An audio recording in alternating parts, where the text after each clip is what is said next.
Le mauvais temps arrive et avec le mauvais temps, l'arrivée des abcès aussi. Du coup, je vous propose une petite solution pour voir si votre cheval a un abcès et comment le traiter pour qu'il puisse mûrir et s'évacuer. Vous êtes prêts? Allez, on va voir les petites catastrophes et on regarde comment on fait. C'est parti!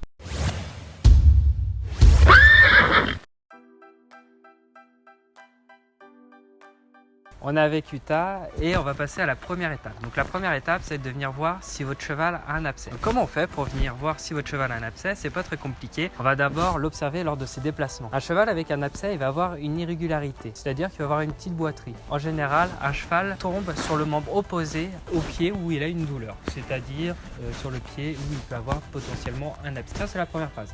Ensuite, on va passer à la deuxième phase qui va être au niveau du pied du cheval et on va venir localiser cet abcès. Pour voir là où est l'abcès, on va d'abord venir vérifier si le pied n'est pas chaud. Donc pour cela, la petite astuce, c'est d'utiliser un pain de glace, mettre ses mains dessus pour les refroidir. Et une fois qu'on a les mains bien froides, on va venir voir sur le sabot où est la zone chaude. On rafraîchit bien. Ensuite, je passe sur le pied à plusieurs points. Je rafraîchis à chaque fois parce que le pied va réchauffer ma main et du coup, ça peut erroner mes données. Et je viens vérifier et voir là où c'est chaud. Donc ça, c'est la première étape, ça nous permet de savoir si le pied est chaud et s'il y a une inflammation. Ensuite, on va passer à la deuxième étape qui va être de venir au niveau de la couronne, donc ici, et on va venir exercer une pression en partant de l'interne vers l'externe. Et là où le cheval va réagir, ça va nous donner la zone de l'abcès. Donc je vais prendre mon pouce, faire le tour, bien appuyer. Voilà, donc il n'a pas d'abcès, donc il ne va pas réagir. Mais normalement, imaginons là, hop, il réagit. Donc je sais que mon abcès, voilà, c'est bien, ça réagit. Que mon abcès va se situer juste ici. Donc ça va me permettre de le localiser. Pour pouvoir faire autre chose, c'est de venir vérifier le pouls de votre cheval. On va venir vérifier le pouls de votre cheval. Là, ça va permettre de voir s'il y a une bonne vascularisation. Si la vascularisation est mauvaise, on va sentir les pulsions beaucoup plus fort. Donc pour ça, on va partir des globes, on va descendre. Et là, on va voir les deux grosses veines et ça va permettre... Ça va permettre de voir si le sang passe, et si le sang passe en étant fort, ça veut dire qu'on a bien une inflammation. Voilà pour la première phase, ça nous a permis de venir savoir si notre cheval avait un abcès et de le localiser. Maintenant, on va passer au traitement. Allez, donne le pied. Maintenant, on va venir nettoyer le pied afin de voir un peu ce qu'il y a en dessous, toute cette salle. Donc pour colorer le pied, en fait, ce qu'on va faire, c'est qu'on va venir partir ici, au niveau des glomes, et puis on va venir toujours aller vers l'extérieur en suivant le long de la fourchette. On va faire la même chose de l'autre côté. On va partir d'ici, puis après on va venir hop, partir pour tout enlever. Une fois que ça c'est fait, on va venir dégager tout autour de la ligne blanche qui va être ici là. Contre la paroi, on va venir vraiment tout dégager. Si le pied n'a pas été paré, ce qui est pratique de faire, c'est de prendre une râpe et de venir passer un coup de râpe sur l'ensemble du pied pour pouvoir blanchir la salle. Prenez le côté agressif, ce sera plus pratique et ça ira plus vite. Pour râper, on va venir prendre le talon là en référence. Donc on va pas venir râper ici, mais ça va nous servir de guide pour venir râper sur toute cette moitié du pied. Donc on le prend en guide, on commence en haut, puis on descend. On descend petit à petit. Ensuite on fait la même chose de l'autre côté. On prend ce talon en guide. Et on va venir râper sur toute cette partie du pied. Après avoir passé un bon coup de râpe, on va avoir une sole beaucoup plus propre. Et c'est là où on va pouvoir venir visualiser les différentes imperfections, impuretés qu'on peut avoir dans le pied. Sur ce pied, ce qu'on peut constater, c'est que ici, on a une petite zone marron qui n'a pas l'air très saine. Donc ça peut être une cause ou là où peut se trouver l'abcès. Je vais venir la dégager pour venir comprendre ce qu'il y a dedans. Après avoir dégagé, on constate qu'il y a un petit traumatisme ici et ça peut être la zone là où il y a l'abcès. Donc on va venir approfondir au niveau de cet endroit-là. Comme ici c'est creux, on peut supposer deux choses. La première, c'est que c'est un abcès et la seconde, c'est que c'est une fourmilière. Cette fourmilière aurait pu être due via un gravillon qui est venu se loger à cet endroit. Comme on n'est pas sûr, on va pouvoir réaliser un pansement qui va nous permettre de faire mûrir l'abcès et le collecter. Dans le cas où ce n'est pas un abcès, ça va venir décomprimer notre boîte cornée, donc notre pansement ne sera pas inutile. Dans le cas où vous avez la chance d'avoir une pince à sonder, on va pouvoir venir vérifier de manière assez précise où se trouve l'abcès et s'il y en a un. Pour l'utiliser, ça va pas être compliqué, on va venir suivre la ligne blanche et sonder tout le pied. Donc alors pour procéder, on prend sa pince, on vient ici et on exerce une petite pression. Ensuite on continue un peu plus loin, on vient ici, on réexerce une petite pression, on revient là, on exerce une petite pression et cela tout au long du pied en suivant bien la ligne blanche. Là il n'y a pas de réaction, donc notre abcès va pas se trouver ici. Par contre, l'abcès peut se trouver au niveau de la fourchette. Donc on va venir sonder la fourchette. On reprend notre pince, on vient ici et on vient exercer une pression au niveau de la fourchette. Donc dans ce cas-là, on n'a pas de réaction. On va venir pouvoir sonder pour savoir si on a une douleur au niveau postérieur. Donc pour cela, on va venir prendre notre pince à sonder et venir tester à cet endroit ici et exercer une pression. Voilà ce qu'on peut faire avec une pince à sonder, ce qui peut être très pratique.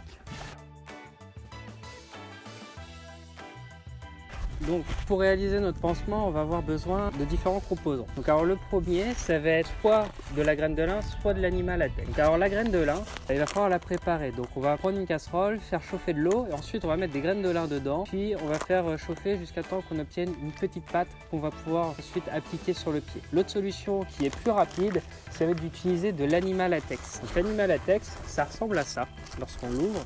Et ça va être un peu plus rapide à préparer. On va juste la tremper dans de l'eau tiède et ensuite on va l'appliquer directement sur le pied du cheval. Pour réaliser un bon pansement qui tient bien, on va avoir besoin d'une petite couche à bébé, de gros scotch et une petite bande.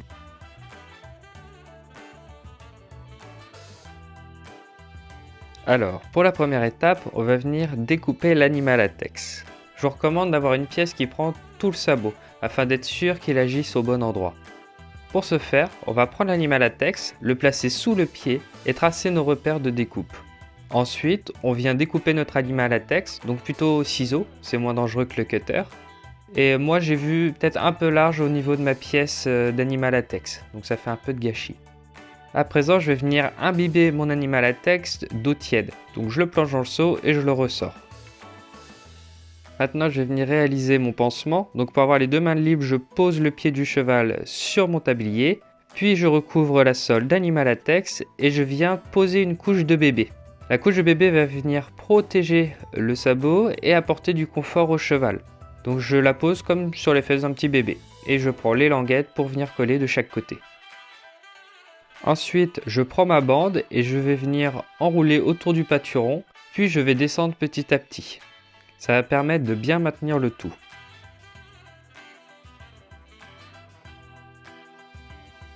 Lorsque j'arrive au niveau de la sole, je vais venir croiser ma bande pour apporter un peu plus de solidité à mon pansement.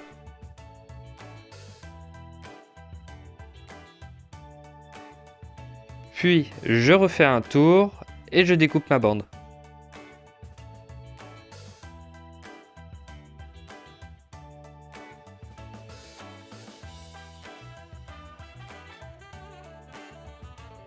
Maintenant, on va venir préparer la partie imperméable de notre pansement.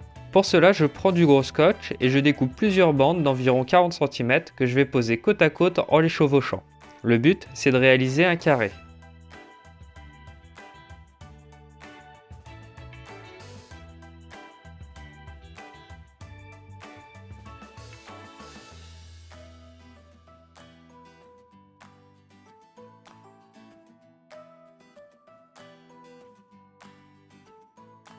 Une fois que notre premier carré est prêt, j'en prépare un deuxième.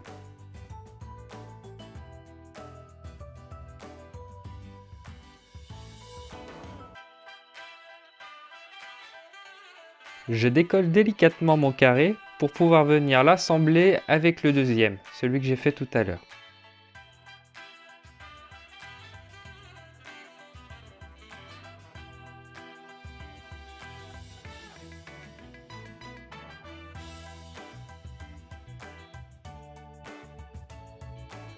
Je décolle délicatement toute ma pièce que je vais venir poser sous la sole de Monsieur Uta.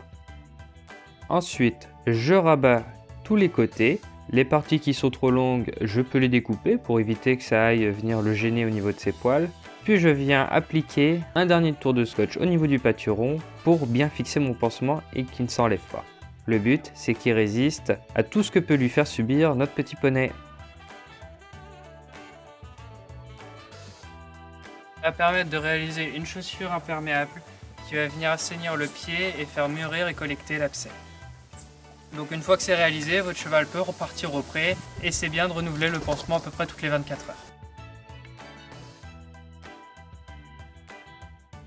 Chaque fois qu'on vient renouveler le pansement, on va bien faire attention de vérifier dans l'animal latex si on a une zone grise ou noire. Si on a une zone grise ou noire, ça veut dire que l'abcès a coulé et que du coup l'abcès est drainé. Et voilà, c'était une petite vidéo toute simple, sans prétention, pour voir si votre cheval a un abcès et comment le faire mûrir. Donc j'espère que ça vous a plu, n'hésitez pas à liker, à partager et tout ce qui va bien avec. Et on se dit à la prochaine!